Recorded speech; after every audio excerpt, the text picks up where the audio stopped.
Company, and this is The Dreaming Show. In today's episode, we are going to talk about how can I have a healthy relationship. My guest today is the wonderful Divya Bannerjee. She is from Awakening the Inner Goddess. She's a women life strategy, corporate consultant, and motivational speaker. Hello, Divya. How are you? Gaby. Thank you for having me. Nice to meet you. Thank you for being with us. Tell me a little bit about you, please. So I'm from India. I was born there, and I came to Australia when I was 7. Had some difficulty assimilating into the culture here, but people were very warm and welcoming. So I think it was more of a personal thing. But as I grew up in my teenage life, I had a very rough period. I realised there was a few things that were taboo to discuss that happened within not just the immediate family, the extended family. I had a very tough time coping with that, and every time I would ask questions, I had doors shut in my face. So there were a lot of deep-seated insecurities and emotional issues that came up, which resulted in a lot of depression. So I went into a spiral of severe depression. I actually tried to commit suicide at one point. And I think it took me a long time to actually come out of that, and went through uni, really struggled, but pushed myself to finish because I always felt that there was a bigger purpose for me. What do you study? I did software engineering, of all things. So from there I went into the corporate world. I started working in IT. I did quite well in there. Not many people would have even known there was a problem, but I hid it all underneath. And I think a lot of people who suffer from depression and anxiety and any sort of low confidence, I think we struggle. We put on a mask outside all the time, pretend that everything is okay. The invisible mask. That's right. We pretend we're so confident outside to everybody. Everybody thought that I had lots of friends. I was really social. I was just a lovable person, but inside I was drowning. I was really drowning, and I didn't know where to go for help. We did see a few psychologists, but I just couldn't find the answers I needed. And finally, after uni, I was in a relationship that didn't go very well. And once that fell over, I think it was my last straw, and I just turned to drinking and going out a lot. But then I met my husband, and then slowly, with his support, I was able to rebuild my life again. How long have you been married? 7 years now. We've been together for 9 years. We've got two beautiful children. Thank you. Love my kids. Drive us crazy, but keep us entertained. How old are they? They are 3 and 1. So just getting personalities and attitude at the moment. Tell me, what's the recipe to have a healthy relationship? I think the best thing we could have done is really listen to each other. And the problem, I think, with relationships is it's really tough to listen with an open heart, because we tend to not only sabotage ourselves, we sabotage the relationship because we're not meeting our needs. So we all have a list of needs that we need to be met. And if we don't meet them ourselves, if we don't know how to meet it ourselves, we expect our partners to do it. And as women, we sort of we have this image of an impression of a relationship where we think the man is the knight in shining armor. That's what we're told as children. And so we fantasize that we're like these princesses, and they're going to come. And I don't mean that in, they're prissy, women are prissy or anything like that. I just mean that we fantasize about this man who'll come and rescue us and save us and change our world. Yeah, but in reality, until we really learn to do that for ourselves, we can't ask someone else to do that for us. And I think that's what we tend to do when we get into relationships initially. We're not judging them so much for that. We're just so happy to be in the relationships. We don't see the negatives. And then the moment we see some weakness or that kink in that armor, we just think, I didn't notice that before. You didn't show that before. You weren't open about that before. And we kind of tend to harbor things. And so I think it's really hard then at that point to not start resenting that person when in reality they've not really done anything wrong. There are relationships, obviously, where it does spiral downwards because they're both very toxic for each other. But I think in general, relationships, it just becomes toxic because of all of that negativity. But I think the best thing you can do is just really open your heart and listen, because that person married you for a reason, or you're in this relationship for a reason. And if you think back to that moment and you really identify why you were in this relationship, what you loved about that person, and you start to focus on those qualities rather than what you're missing, and listen to how that person is really trying to love you in their own way, rather than in the way you want them to love you, I think that's what makes the biggest difference. Yeah. Working with people as well, Divya, I can realize people focus on the negativity, the problems. You are sleeping badly, you are talking badly, instead of focusing in the good thing. Yeah. Remember the past, for example, when I got married. I love you. That's right. And I think that's the magical moment when you first meet that person and your heart's beating and you're just so pumped with adrenaline, and you feel alive. That's how you should be feeling all the time. But it's hard to sustain that. And physically, your body cannot sustain that level of adrenaline constantly. But having said that, you have to work to build that in your relationship every all the single time. day. Absolutely. And I think the times when it's the weakest is when you've got to realise how much you really love each other. Because at that point is when you're still together for a reason. Yes. At the time when it's the weakest. Because both of you could leave and walk away at any time. But you're together to make this work. And so that's the time you really need to start listening and really understanding the other person. You are right. It's a work of two people. It's not just one. Yeah, I mean, the book, The 5 Love Languages, is amazing because it talks about the different types of love languages that you can have. And so if people want to read that, I highly recommend it because, there's different ways we show love. And just because I like touch and someone to look deep into my eyes like most women do and be all sensual and that sort of thing, doesn't mean that that's how my husband would like it. So, just because I show him in that way, he thinks by helping me around the house and doing lots of housework, that's what's expected and I would love it, which I do. But I would prefer him to take the time and sit with me and really listen to me, as women would. Could I ask you a question, please? Yes. Do you think the men can also help the women at home? I mean, cooking, washing. I think they should.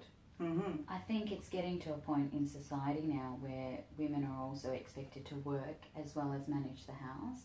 And I think the same expectations should be there for men. I'm not saying they should all be doing the same jobs. There are certain jobs that I think should be dedicated to one person and certain jobs dedicated to another person, but it's an equal partnership. We get into marriage as a partnership. There is no dominance of one person over the other because then the relationship starts to be more about power and control. And then you're constantly fighting and you're trading for love. If I do this, then you will do this for me. And if you don't do that, then I'm going to withhold affection from you. Even subconsciously, even if you don't mean to do it, the normal status becomes, well, I'm going to test you. Women do that. We test men, right? We always test men because we want reassurance. So we'll always say, I don't want you. Oh, no, I don't want to talk to you. But secretly we're hoping he comes and makes things up. I want to talk to you.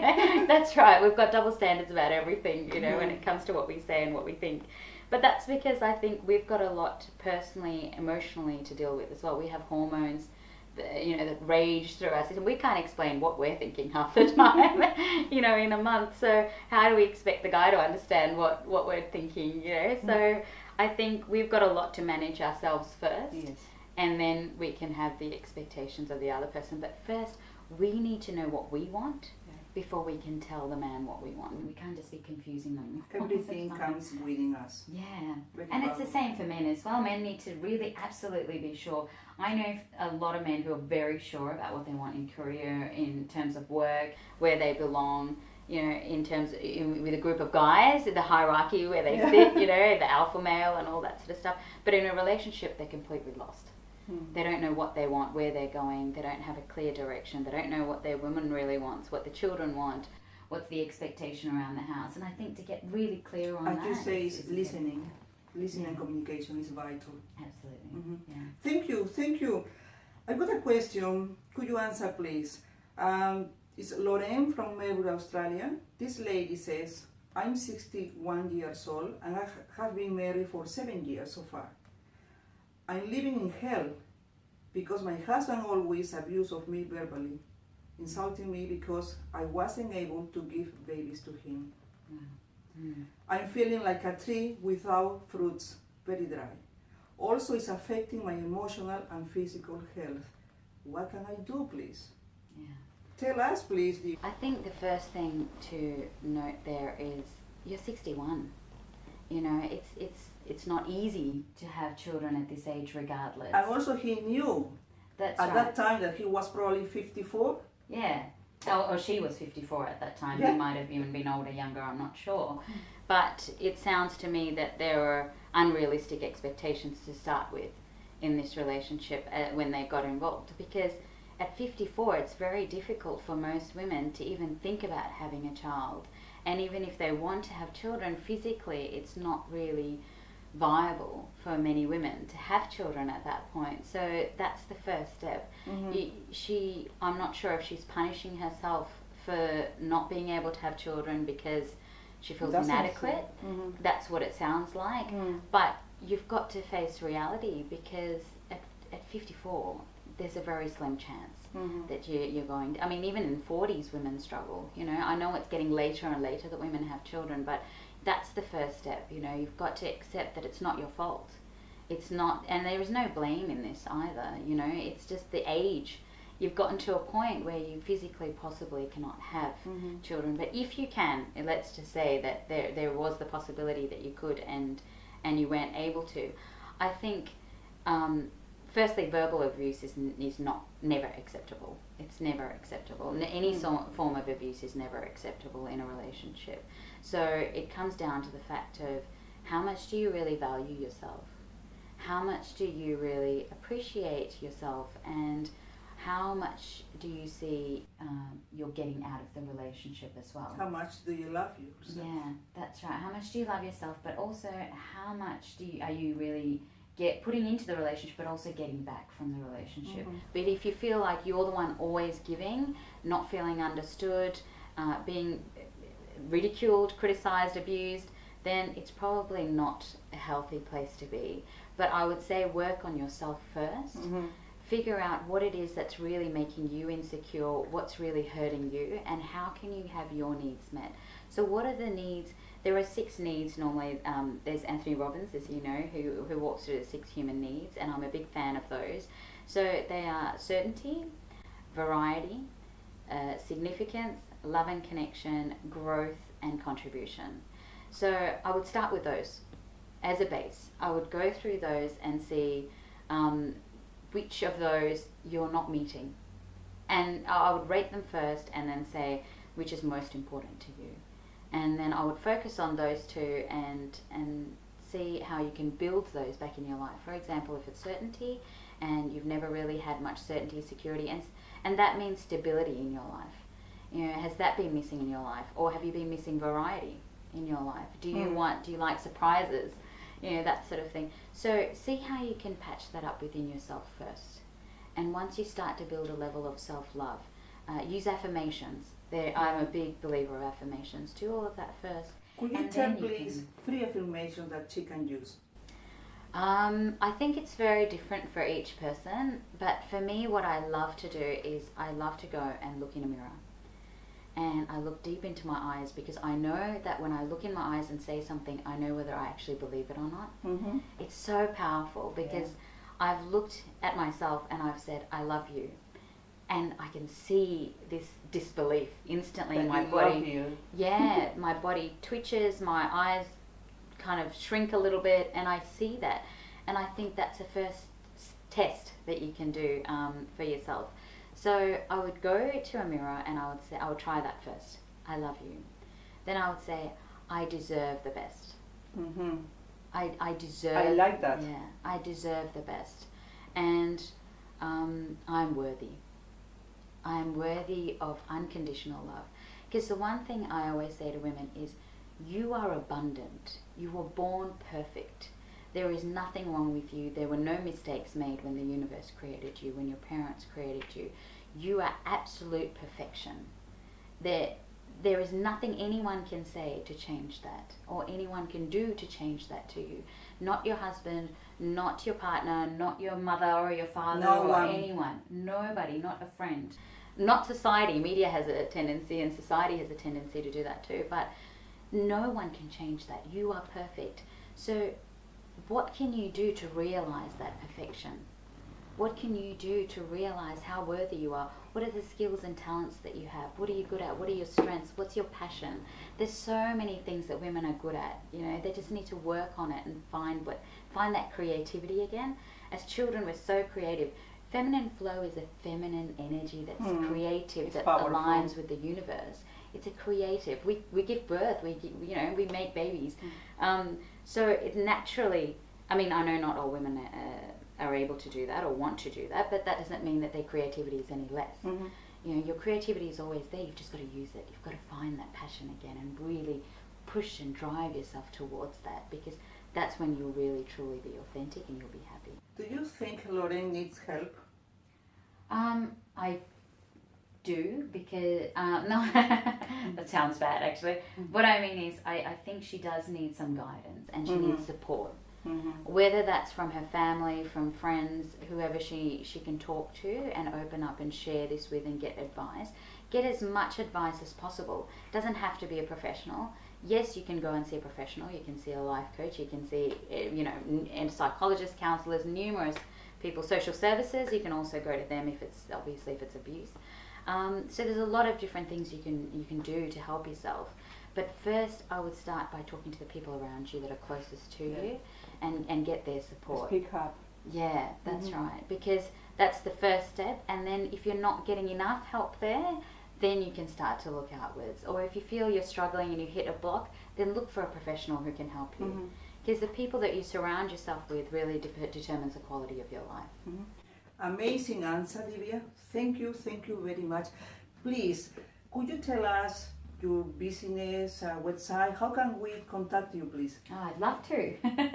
So I work for a company called Awaken the Inner Goddess, and we basically help women deal with depression and anxiety. That's our main program. We have a 6-week program that we do over the phone, Skype, in person, whatever's comfortable. It's all about the person and empowering them, empowering the women. So that's one of the options. The other thing we're working on is we're looking to help women in abusive relationships. So that's the next step, but there's more to come on that. So yes, please do stop by our website. We're offering free sessions as well for women. There's a free 30-minute session for everyone. Yeah. So you offer 30 minutes free session, I think? Yeah, I mean, I say 30 minutes, but if it needs to go over and we really need to resolve a problem, what I say to people is think of a problem that you'd like resolved, an immediate problem in your life, and we'll resolve it on the spot for you.